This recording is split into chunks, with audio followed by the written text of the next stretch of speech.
An update in the case of former National Security Advisor Michael Flynn, who pled guilty late last year to lying to the FBI in the special counsel's investigation into Russian meddling in the 2016 election. Shortly after that plea, Judge Emmett Sullivan took over the case and ordered Mueller's team to share any evidence it has that could exonerate Flynn. Sullivan issues this order in every criminal case he handles. So what does this mean for Flynn? With us now are legal eagles Bob Bianchi and David Bruno, both criminal defense attorneys and former prosecutors. Gentlemen, good evening. Good evening, Mike. So, Bob, is the Michael Flynn case unraveling? No, it's not unraveling at all, because you have to remember with Flynn in particular, there are also a lot of state crimes that he could potentially be looking at. He got a very favorable sentence with the federal government, so I know a lot of people are talking about, well, President Trump could pardon him, but he can't pardon him for state crimes like kidnapping, assault, wire fraud, and things of that nature. So based on that beneficial plea offer he got, he would be crazy in my mind to withdraw his plea. This is a standard thing the judge did. It's not going to change the facts and circumstances. It's not going to have any effect on the case. David, my guess is folks at home are saying, how can you plead guilty and then say not so much? Your thoughts?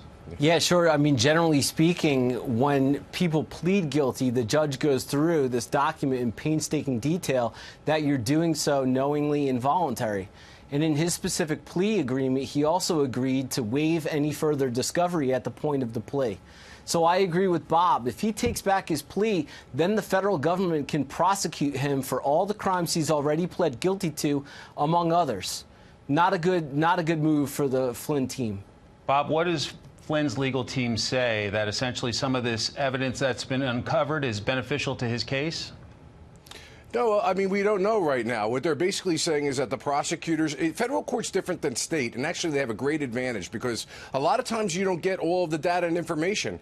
As a former prosecutor in state court, it was a lot harder, but now as a defense attorney, when we walk people into federal court, we basically don't know what it is that they've got. We do a proffer session or a queen for a day, as you've been hearing lately, and then basically if your client says to you, look, I did this, and we think the government has the evidence, you know, we got to start playing ball with Team USA. But a lot of times we don't have all the reports like we do in state court. So I don't think that the lawyers are doing anything other than saying, Mike, stick with this because this is 0 to 6 months right now based upon the acceptance of responsibility reduction credits you got. Right. That's a fancy way of saying for cooperating, don't blow it. And also don't hurt your son. David, what does the government say that this information is not material to the case? And by the way, he pled guilty?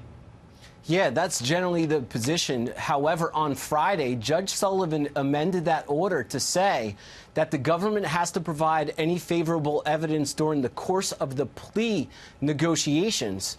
So that is different from the December order that Sullivan signed. So right now, the government is going to have to go back through all of its files and determine whether or not something is favorable that hasn't been provided. One additional point, Sullivan's order says, government, if you think something is favorable or maybe not so favorable, give it to me. I'll review it, what's called in camera, away from the attorneys, and I'll make the decision. Bob Bianchi, David Bruno, we have to leave it there. Gentlemen, thanks very much for staying up late with us.